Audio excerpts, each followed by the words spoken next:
कह रहे हैं ये भाग नहीं सकते। मैं कंफ्यूज हूं, कौन नहीं भाग सकता है इस जिम्मेदारी से, कौन भाग रहा है इस जिम्मेदारी से?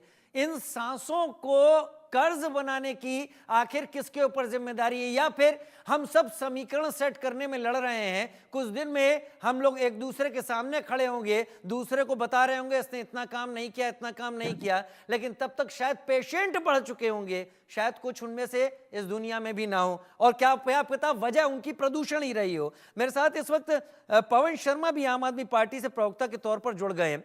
पवन, कई सारे आंकड़े निकलकर सामने आए हैं, पराली को लेकर सामने आया है, उत्तर प्रदेश में, मध्य प्रदेश में, या हरियाणा में, या पंजाब में, हर जगह अलग अलग दावे हो रहे हैं, लेकिन पराली जल हर कहीं रही है। इसके पराली चेक करने के लिए कोई बहुत बड़ा अफसरों को काम नहीं करना है, उनको बस जाके खेत को देखना है, पराली के सबूत अपने आप मिल जाते हैं, वो आपको दिख जाएंगे, और उस पर बहस लगातार हो रही है। लेकिन मेरा सवाल आपसे ये है, अनिल सूद जी यहां पर पर्यावरण एक्सपर्ट के तौर पर जुड़े थे और उन्होंने बहुत बढ़िया बात कही, हम किसानों की पराली पर इश्यू बनाकर लड़ते चले जा रहे हैं, आप भी सबूत उसी पर दे रहे हैं। पंजाब ने यह सुधार लिया, इंस्टीट्यूशनल पॉल्यूटर्स जो हैं, जो बड़े हैं, जिनके बारे में सोचा ही नहीं जाता, उन्होंने जहर बना दिया है। आपको क्या सांस पूरी मिल पा रही है पवन? देखिए राजीव जी, आपने जो मुद्दा उठाया पॉल्यूशन का, वो सिर्फ दिल्ली का मुद्दा नहीं है, पूरे उत्तर भारत का मुद्दा है। उत्तर भारत छोड़िए, WHO के अनुसार एशिया की सबसे ज्यादा पोल्यूटेड शहरों में 100 में से 84 शहर तो हमारे देश के हैं। तो मुझे लगता है ये मुद्दा पूरे देश का है। दिल्ली से ज्यादा एक्यूआई हमारे पड़ोसी जो शहर है उनका है, गाजियाबाद का, बुलंदशहर का, फरीदाबाद का, गुरुग्राम का जो एक्यूआई है दिल्ली से ज्यादा है।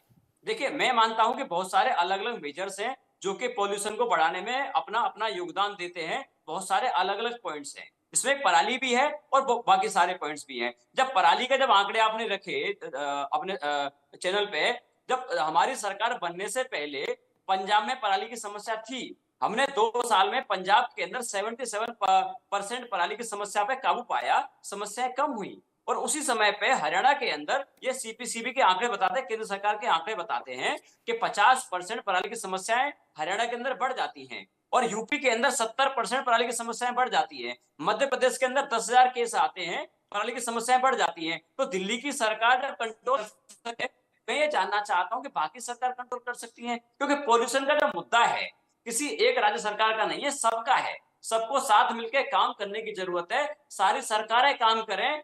आज देखिए, देश के केंद्रीय पर्यावरण मंत्री को आपने देखा आज तक कहीं पे? कहीं नहीं देखा।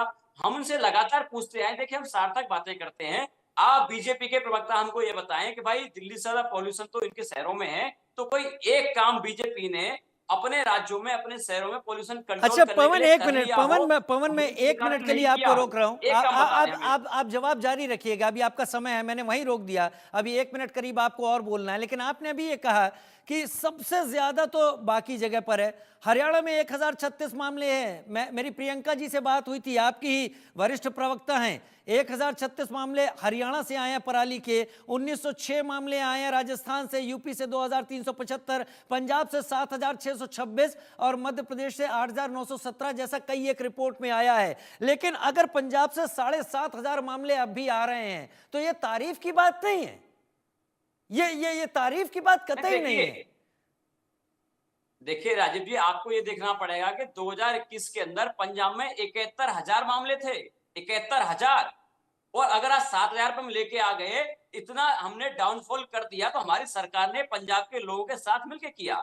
जब हमारी सरकार कर सकती है पंजाब में, तो हरियाणा में, यूपी तो में, हरियाणा एमपी में कम है, मैं वही तमाम बता सारी रहा हूं जगह पे। आपको, हरियाणा में 1036 मामले आए हैं। ये मेरी आपकी वरिष्ठ प्रवक्ता से बात हुई है, प्रियंका जी ने ये आंकड़े मुझे भी बताए हैं कि ऐसे ऐसे आंकड़े हैं। मैं इस वक्त आंकड़ों में उलझना नहीं चाहता, मैं सिर्फ ये कहना चाहता हूं कि मैं जो सांस ले रहा हूं और दिल्ली एनसीआर के सभी जगह जो सांस ले रहे हैं, वो इतनी जहरीली सांस ले रहे हैं। हम लड़ने में क्यों लगे हैं सर? अगर ये चीजें हैं तो क्या वाकई आगे बढ़कर सारी पॉलिटिक्स किनारे कर देते हैं? आइए दिल्ली को तो स्वस्थ करें। मुझे समझ में नहीं आता पवन, ये फॉग कब स्मॉग हो गया पता ही नहीं चला। आज के बच्चे तो फॉग जानते ही नहीं। देखिए राजीव जी, आप जो कह रहे हैं बात सही है, सिर्फ दिल्ली की बात नहीं है, सांसों का मुद्दा पूरे देश का है। पूरे देश में पॉल्यूशन दिल्ली से ज्यादा बहुत सारे शहरों में है। तो मैंने वही कहा कि सारी सरकारों को मिलकर काम करने की जरूरत है। दिल्ली की सरकार ग्रैब सिस्टम को लागू कर सकती है, तो आप बताइए भाई हरियाणा के अंदर तमाम सारे राज्यों के अंदर ग्रैब सिस्टम तो लागू ही नहीं होता ठीक से। भाई जब दिल्ली की सरकार हमसे पूछ रहे हैं कि आप एक काम बता दो जो आपकी सरकार ने किसी भी राज्य में पोल्यूशन कंट्रोल करने के लिए कर लिया हो और दिल्ली की सरकार ने नहीं किया हो। हम तो ऐसे आंकड़े आपको बताते हैं कि दिल्ली के अंदर इलेक्ट्रिक व्हीकल हम लेके आए। भाई दिल्ली के अंदर सारी बसें जो हैं उसमें बहुत बड़ा हिस्सा है कि इलेक्ट्रिक बसेज हैं, लेकिन आनंद विहार के अंदर आज भी यूपी से डीजल की बसें आती हैं। जब दिल्ली की सरकार इलेक्ट्रिक बसें ला सकती है तो यूपी की सरकार क्यों नहीं लेके आ सकती? जब दिल्ली की सरकार 24 घंटे बिजली देके जैन सेट को खत्म कर सकती है तो बाकी सरकार क्यों नहीं कर सकती? जब दिल्ली की और पंजाब की सरकार पराली की समस्या का समाधान कर सकती है तो बीजेपी की सरकार क्यों नहीं कर सकती? जब दिल्ली की सरकार थर्मल पावर प्लांट को बंद कर सकती है तो दिल्ली के बाहर एनसीआर के एरिया में थर्मल पावर प्लांट आज भी चल रहे हैं, ठीक है, उन पे काबू क्यों नहीं हुआ? ठीक है, ईंट के भट्टे ठीक है, 3 से 4,000 ईंट के भट्टे ऐसे हैं राजीव जी दिल्ली के आसपास पूरे एनसीआर रीजन में ठीक है। जो ईंट के भट्टे सबसे ज्यादा पोल्यूशन करते हैं उस पर रोकथाम कौन लगाएगा? चलिए, मैं आज ये कह रहा हूं केंद्र सरकार को दिल्ली सरकार लगातार गुहार लगाती रही है कि दिल्ली सरकार को साइंटिस्ट कह रहे हैं आर्टिफिशियल रेन कराना चाहते हैं जिससे कि पोल्यूशन की समस्या पर थोड़ा सा तो कंट्रोल होगा, लेकिन केंद्र सरकार अपने घमंड में अपने अपने अहंकार में ऐसी बैठी हुई है कि दिल्ली सरकार को डॉक्टर अनिल गुप्ता मेरे राजीव साथ जुड़ जाएं तो मैं उनसे जरूर पूछना चाहूंगा कि केंद्र ने इस सब में क्या किया है। बहुत जल्दी डॉक्टर अनिल गुप्ता भी मेरे साथ जुड़ जाएंगे, पूछेगा कि बीजेपी के हरियाणा में क्या काम किया, एक प्रवक्ता। काम ठीक है, मैं और नहीं नहीं इस तरीके से मैं बहस में नहीं तब्दील करूंगा अपनी चर्चा को। मैं माफी के साथ मैं इसको चर्चा तक रखना चाहूंगा। डॉक्टर अनिल गुप्ता बताएंगे मुझे केंद्र क्या कर रहा है इस बारे में, लेकिन मैं भी डॉक्टर विकास मित्तल का रुख करूंगा, फिर अनिल सूद जी का रुख करूंगा। डॉक्टर विकास मित्तल, मेडिकल बिल्स जो बढ़ते हैं या मेडिकल जो सप्लाईज जो इफेक्ट करती हैं, अगर अचानक कहीं पर पॉल्यूशन के चलते कोई खास बीमारी पनप जाती है, वो कितना बड़ा खतरा है? क्या लोगों में कोरोना की तरह एक डर नहीं फैलाएगा कि अचानक इस दौर में आकर हमारा बच्चा या हमारा परिवार का कोई शख्स, जैसे मैंने अभी आपके सामने एक बात कही, मैं 1 साल से बहुत ज्यादा दौड़ता हूं या चलने की कोशिश करता हूं तो ऐसा लगता है जैसे हांफने लगा हूं। क्या ये पॉल्यूशन की ही वजह से हो रहा है? देखिए बहुत ही राजीव जी बहुत ही अच्छे से चर्चा आप जो कर रहे हैं